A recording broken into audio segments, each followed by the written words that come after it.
আজ আমরা আন্তর্জাতিক শ্রমিক দিবস নিয়ে কথা বলবো। ন্যায্য শ্রম আর একটু বিশ্রামের অতি সাধারণ মানবিক আকাঙ্ক্ষাই এর মূল ভিত্তি। সময়টা ১৮৮৬, শিকাগো শহর। হাড় ভাঙা খাটুনির পর ক্লান্ত শ্রমিকদের একটাই খুব সাধারণ দাবি ছিল, দৈনিক মাত্র ৮ ঘণ্টার কাজ।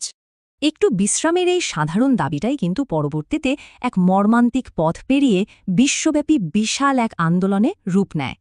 কাজের সময়ের ভারসাম্যের জন্য শুরু হওয়া এই আন্দোলন ইতিহাসের বিখ্যাত হে মার্কেট অ্যাফেয়ারের মধ্য দিয়ে চরম আকার ধারণ করে। দুঃখজনকভাবে শিকাগোর সেই বিক্ষোভ চরম সহিংসতায় রূপ নেয়। অধিকার আদায়ে পথে নামা অনেক সাধারণ শ্রমিকের মর্মান্তিক মৃত্যু ঘটে।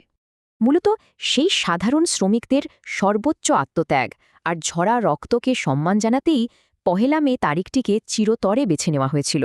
শিকাগোর সেই স্থানীয় ট্র্যাজেডি থেকে কিন্তু জন্ম নেয় আজকের মে দিবস। উদ্দেশ্য একটাই, শ্রমজীবী মানুষের বিশ্বব্যাপী অবদানকে স্বীকৃতি দেওয়া। আমাদের বাংলাদেশীয় দিনটি এখন সরকারি ছুটি হিসেবে পালিত হয়। এটি মূলত সব স্তরের শ্রমিকদের প্রতি সম্মান প্রদর্শনের একটি প্রতীক। লক্ষ্য কিন্তু এখনও অপরিবর্তিত। আধুনিক যুগে শ্রমিকদের সম্মান জানানো আর তাদের ন্যায্য অধিকার সম্পর্কে সচেতনতা বাড়ানোই এর মূল উদ্দেশ্য। একটু ভেবে দেখুন তো, ১৮৮৬ সালের সেই আত্মত্যাগ আজকের দিনে শ্রমিকদের অধিকার আদায়ের সংগ্রামে কিভাবে এখনও প্রতিধ্বনিত হচ্ছে।